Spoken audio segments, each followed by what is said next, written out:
Where was the animation? I feel so cheated.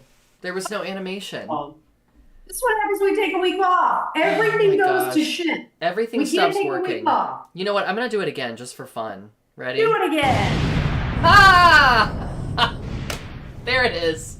It's so underwhelming without like the explosion. You know, the pyrotechnics, the animation. Well, I never hear the explosion, so I have to imagine it. So You I just just like I always do. right. You know, it is kind of funny. It's like when you're waiting backstage for like your dramatic entrance in a play, but then you're just like you're like standing there like, you know, in your underwear or something before you like burst out of the armoire or something. And Yes. you're just chatting with some like person backstage like, "Hey, so, you know, how's everything going? How's the kids? Wait, there's my cue. Ha!" You know, it's like it's ridiculous. Backstage small talk. Always awkward. Always awkward. But you know, what are you going to do to pass the time? Yeah, it was always weird because like backstage at Wall Street, it was like a real mix. So there were like certain burlesque dancers who were absolute divas. And then there were some drag kings that were absolute dogs. So you just really never knew what you were going to get. But in exciting news, I am doing a French wine tonight, and I don't know if it's gone bad yet. So we're going to try it on the dish live. Oh, that's amazing. Now, what varietal is this? What kind of grape are we featuring tonight? Tonight's wine is a Beaujolais. Oh, a Beaujolais. Isn't that nice? How is So she? good. I mean, she's fine. Okay. Here's the problem with South Florida. You have to keep your wine in a wine fridge. Because of the humidity, everything goes bad. If you open a bottle of wine, it doesn't matter all the sealers from Sur La Table or fucking Williams Sonoma you buy to seal it in, it doesn't do anything. It's like fish made in the tropics, girl. Okay, that's cute. Okay. We need temperature, humidity control. It's crazy. So it's fine, but then when I open a bottle of red, I'm not, you know what I mean? I'm like, what to do with it? So I put it in the fridge, which is fine. It keeps well. But then you gotta like take it out. I'm sure I destroyed something. Tannins? But I'm curious. That's kind of like, you know, in Japan, they're a really big fan of unfinished wood, but it's so humid that it just like it disintegrates so quickly, like with moss and lichen and stuff. And so I remember Monty told me I didn't live in Japan. I was there for a couple weeks when I was a teenager, but he actually worked in Japan for a few years. And he said something one time about like, oh, you know, all the moss on temples is so pretty, and they were like, oh god, it's a huge pain, you know, like when you have to deal with it all the time and it's just a nuisance. It's kind of funny how your perspective Absolutely. changes. I like when I first moved to South Florida, I was like, what's going on with the bananas? The bananas are different. Something's happening with the bananas. Because they would just turn. Like day one. Like Yeah. just like red green bananas, they are now this color. Like it was just like fucking how do you eat bananas here? And I Oh, don't eat them. I was just red. you know what? Also, speaking of produce going bad and Japan, I have another Japanese story, which is which is that I learned in the U.S. a lot of things are sprayed with chemicals, like, you know, on the surface, and then they still go bad anyway. But in Japan, they actually slightly irradiate the fruit. You know, like they'll take a package of raspberries and they'll treat it with radiation, and then it doesn't leave residual, like it's not, you know what I mean, it's not dangerous. But then it kills all of the life. It kills like all of the microbes on the berry, and then it'll last for like 3 weeks or something. Just another example of how, you know, like healthcare, irradiating fruit, like we just got so many things wrong in this country. We do. I actually don't know why we didn't pick irradiating fruit as a topic for a dish, just in general. Hey, 167. We got one in the hopper. Well, let me ask you what I ask you every week, girl. How are you?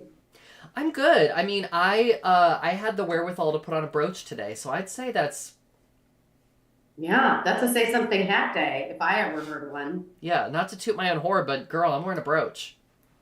and So I got stuff it's done a today. and it's a kitty cat. It's a Is it cat. a It's a kitty? cat and it has a candy cane for a tail.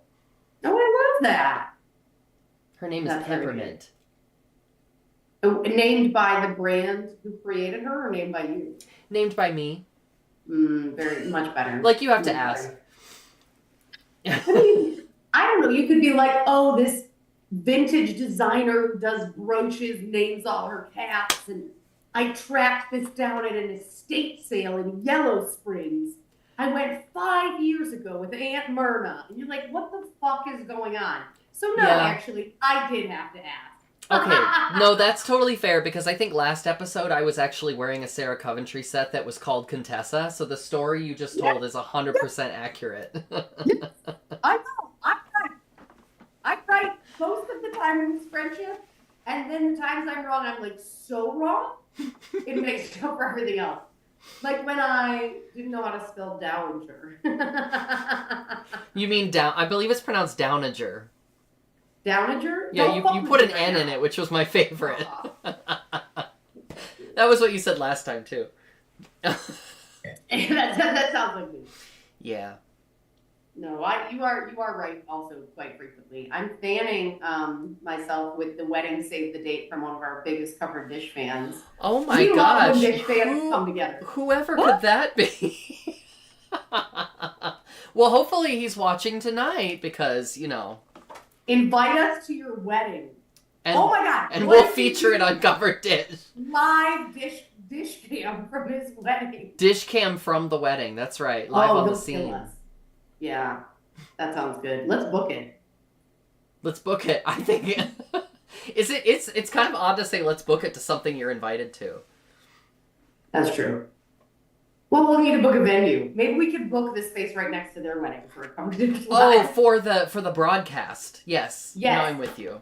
Yeah. We'll just go to the Yeah. front desk and be like, "Do you have a broadcast studio somewhere on the grounds?" Obviously, you must. I mean, what are we doing You must. with our lives? Yeah. Girl, I love let's that we're wearing Christmas colors, and you're wearing the most Florida outfit, and I'm wearing the most Ohio outfit. We got 4 inches oh my of God, it's snow. Christmas colors, kind of, because it's like green. Yeah, yeah. Girl, we have 4 inches I'm- of snow on the ground. What? Yeah, it's disgusting. I had to shovel this morning. It was a whole thing. And Yeah, that worst of sounds all, terrible. I had to talk to my neighbor. Oh, my condolences on that. Yeah. My partner really handles a lot of that, and it is like such a burden lifted. My partner handles all that. You know, I'm there's like, I cards. don't- There's like a pack of cards that is like you talk through it with your partner, and it's like, who's the one washing the dishes? Who's the one doing the house cleaning? Who's the one like taking care of pets, booking for holidays, that kind of thing? One of them should just be like talking to the neighbors at all. Yeah, she's in like a pretty serious commitment with a middle-aged man across the street. I don't know what's going on. They're getting pretty serious. I like it though. I won't No. talk to the guy who lives across the street from us because he's too attractive, and I just know it's like, I just don't want to wreck everyone's marriage.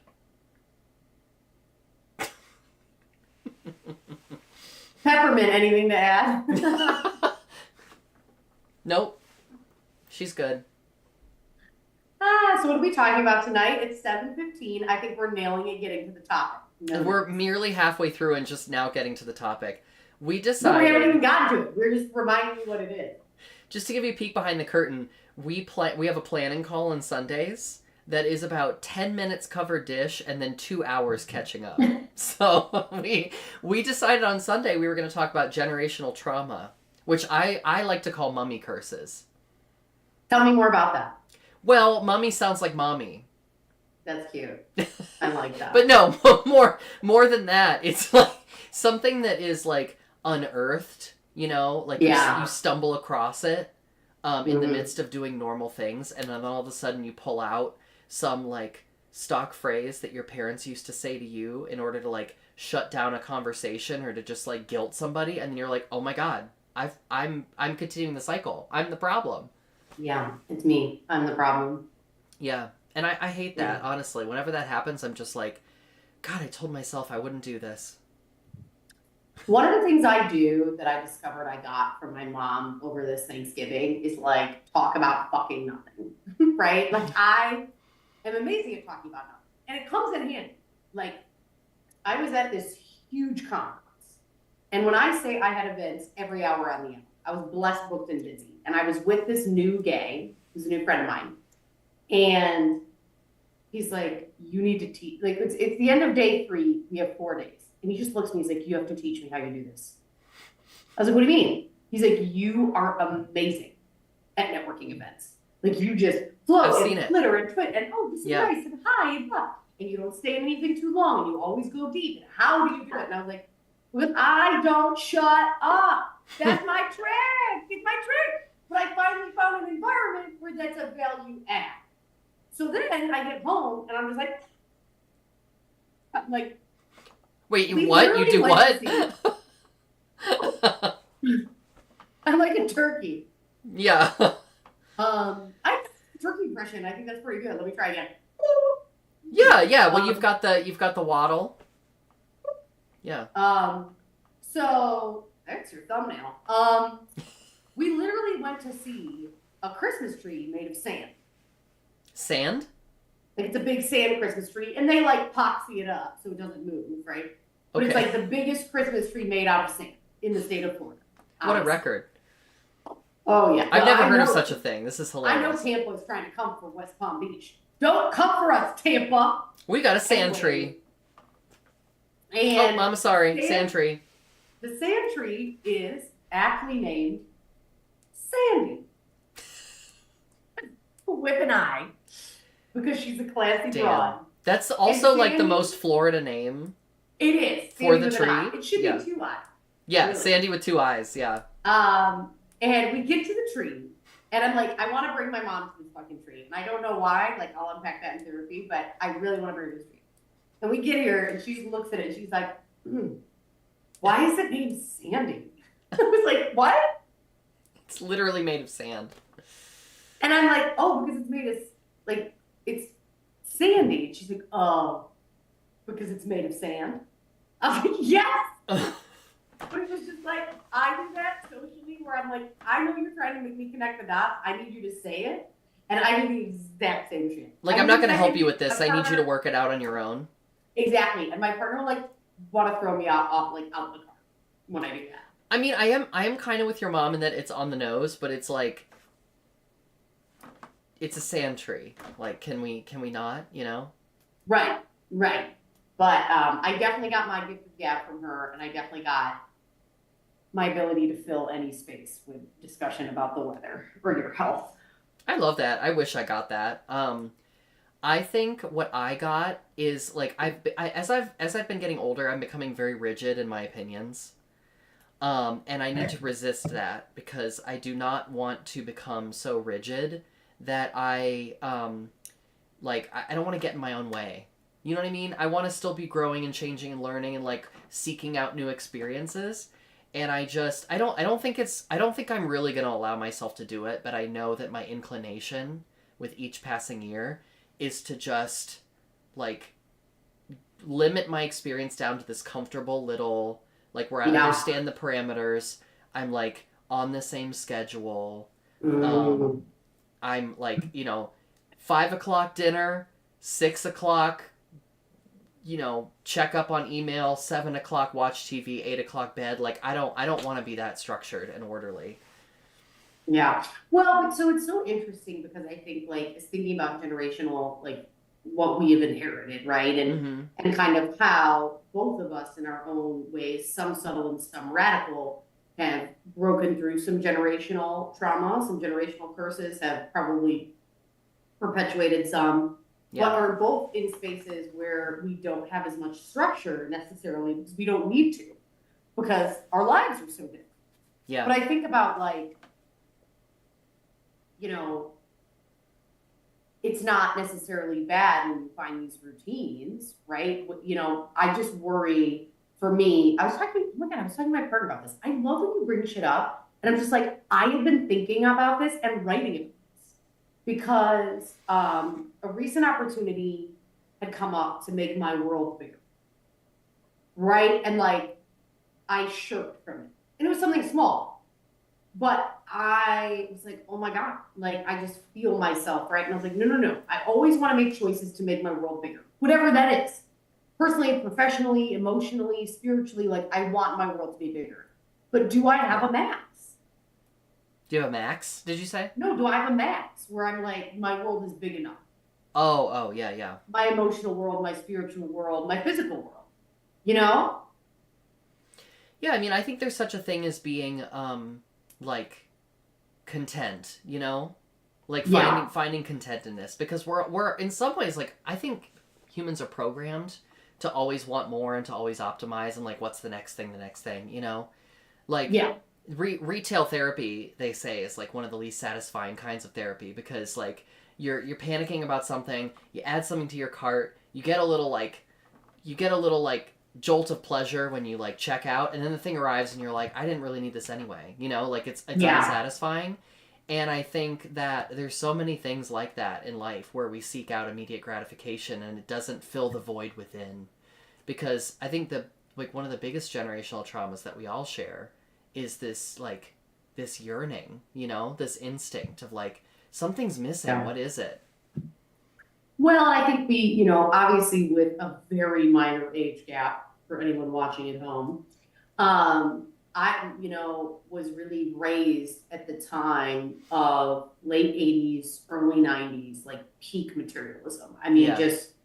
I remember, oh my God, these off-white, cream, fancy ass chairs we got for our living room, and no one could sit in them. And they had stain guard. And I remember going to the furniture store, learning all about the different types of stain guard and blah, blah, blah, and like designing this living room took years. We had an empty living room for years. I don't know if it's because my parents were saving up the money. I think that's probably why, but no one talked about it. But they wanted this super fancy furniture. So we just had an empty living room for years, which as kids was a blast. We had a great time. I learned how to ballroom dance in that room. I learned how to not do a cartwheel. It was awesome. But like, I'm like this stuff, and like, and I catch myself, especially this time of year. And I love, like, I'm really trying to move. Oh my God, shameless plug, not a sponsorship. Former Equality Ohio board member and all-around doll, Ben Garcia, executive director of the LGBTQ History Museum, they partnered with a lesbian-owned wine estate. What? And did a special red blend where a percentage goes to the museum. Oh, that's amazing. I love that. So I bought a bunch of bottles as gifts because I was like, look, I don't want to buy anything. I have to buy more gifts. I had hostess gifts and just dumb shit. I don't want to buy anything unless there's a percentage where it's going to something I value. And I don't know what that is. It could be a small business owner. I've bought I love stuff that. from friends who run stores, either online or brick and mortar, like Tiger Tree in Columbus. Mm-hmm. I ordered a bunch of stuff from them last week. But like, I'm like, I cannot do it. There's nothing I need. There's nothing anyone I love really needs. Like, I'm done.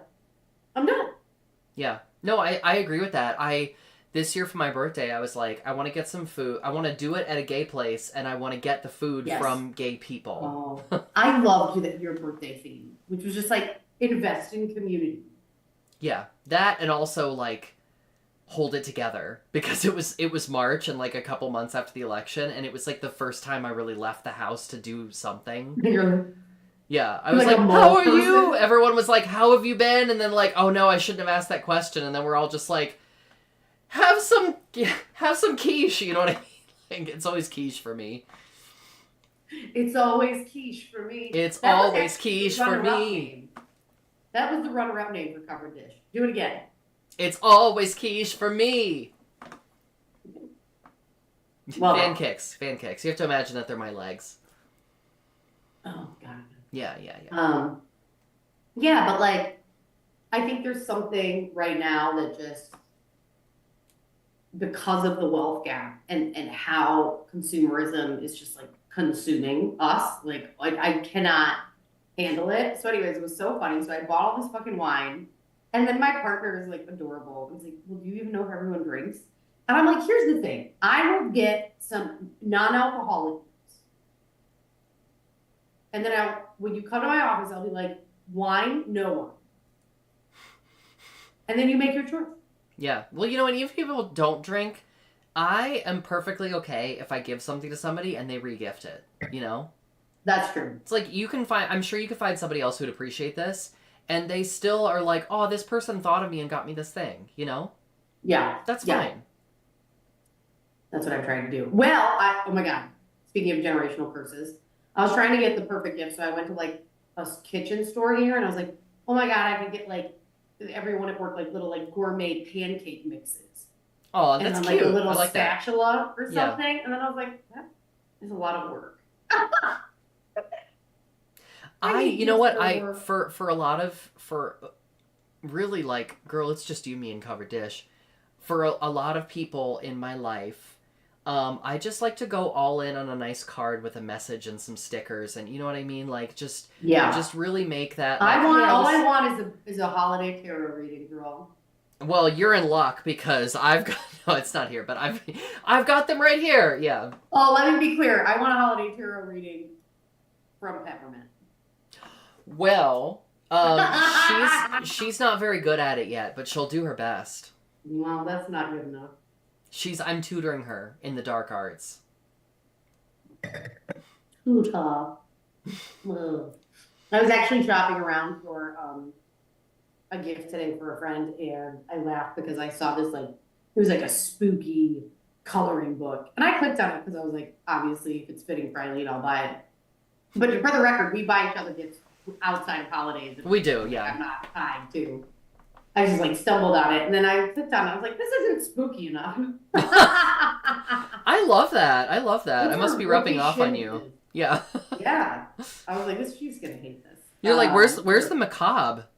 Yeah, what sort of amateur shit is this? Yeah, So, I was expecting like, slasher film. love it. I would Well, love I a think, slasher film sticker book. What generational curse are you willing to leave behind as we go into 2026? Ooh, that's such a great question. I think that the thing that I'm willing to leave behind is that, like, it may surprise you to know that I'm probably the most flamboyant person in my family. And I don't even consider myself to be that flamboyant as I sit here as I sit here in like a purple page boy haircut and a rhinestone cat brooch. But it could be a lot more flamboyant, you know what I mean? I can't even see the rhinestones. Well, that's a shame because let me tell you, you come for the cat and you stay for the rhinestones. But putting that aside, I think I've always been like sensitive about toning it down. I've always been sensitive to that because it's not as much like what my immediate family, they weren't literally putting restrictions on my expression, but it was sort of like it always made them a little uncomfortable. You know what I mean? Yeah. And so I've inherited the discomfort, I've internalized the discomfort. Yeah. And there's some times where I'm like, oh, I'm showing up to a certain space. I can't look too strange or too odd. I actually think that coloring my hair is one of the ways that I have tried to intentionally put that down. Because it's like, girl, you have purple hair. And you love purple hair. So like, what are we doing? You know what I mean? It doesn't matter if you're wearing a blazer or a gown or like whatever, you know? Yeah. But I'm still working through that. So I need to put that away. Toning myself down. For what? You know, I love that you shared that. I was thinking about that quote from The Birdcage when Val like tells Armand to get rid of Albert and everything in the house. Yeah. And he's We've been like, robbed. yes, like he's like, yeah, like I wear foundation. Yeah, I live with a man. Like I know who I am. Yeah. And it's taken me this long to get here, and I don't give a shit. Right? And eventually he backs out. The movie should have ended there. Yeah, I always love thinking like roll credits, you know, that's the end. Yes. But, you know, I think that's a really good lesson as we head into like the holiday season, especially because it's really easy to feel like you have to assimilate in ways this time of year that maybe you wouldn't. And I don't know if anyone else knows, but Eileen and I are friends in real life. And we just pretend. This is just a bit we've been doing for 5 years. Fucking hate each other. No. Yeah. And we were I have been going through like my own journey on my queerness and really felt, frankly, in the last few years, really isolated. And we were driving from happy hour to dinner for my birthday dinner in Columbus. And we put on some Todrick Hall. Yes. And we Screamed. just started fucking dancing. And Yeah. you were just like, if being gay was a choice, I would choose this. Like, this is it. Like, I didn't. What did you say? I can't even remember. I don't even remember either. It was something about being disappointed when I learned people are straight. Yeah. That's probably what I said. It was this moment, and this is just me and you, and maybe your dad or Joseph is watching. But, sometimes when I'm really struggling, I put on that Todd McFall song, and I think it's just a reminder of like, there is so much power in our community. There's so much strength that I've been reflecting on that, especially with World AIDS Day being yesterday. Mm. And I think that's amazing. Like, don't shirk, and your identity is your superpower. And I can't imagine this life without all of your energy and joy that you bring to every interaction. Oh, girl, I love you so much, and I feel exactly the same way. I feel like I can be myself because of your support and your encouragement, and I know that like if I was ever like I can sort of feel your presence, I can hear your voice in those moments of self-doubt where it's like, girl, you're gonna fucking put on a dark lip, and you're gonna put on that tennis bracelet, and you're gonna go wiggle. I love that. You're gonna go put on a pot of ambition. Cup of ambition? What's the wrong? You're like, what would Peppermint say about this? She would be so disappointed in you. That bitch. You get her out once a year and she's mad about it. Yeah, she wants to go back in. She's like, girl, I'm tired. If you don't get it together, you're going back in the box. Yes, and you're a mentee. You have a lot of work to do. You have to do my New Year's tarot, Peppermint. No, nay, she's an apprentice. Oh, I like that. Yeah. The darkness. We're over time. Everyone That's not turn to shocking. page 304. Like Alan Rickman. Well, Well, we're over time, but that's on brand. yeah, that's us. That's us, baby. That's hip hop. You want to be punctual? You subscribe to another channel. Please subscribe to our channel. We love attention. As if that's a selling point. We love attention. I really do hope, though, for all of you at home, there's some we got some plans coming up, and so we might be a little spotty through the month of December, but we are getting ready to celebrate. Mm-hmm. Are you ready? We are getting ready to celebrate 5 years of Covered Dish in January. I know. Oh my god, we need hats. We do need hats. Yeah. Remember when Covered Dish turned 40 and we had like crowns and sashes? Oh my god, that was awesome. Yeah. 5 years, what is that? That's going to be our Diamond Jubilee. Yo! Oh my god, I love that! Yeah. So, just in case we don't see you, if you don't happen to tune in or we don't have an episode, hope you have wonderful winter holidays and that they're safe and joyful and warm, and we're sending you kisses from here, and so is Peppermint. Bye! Bye!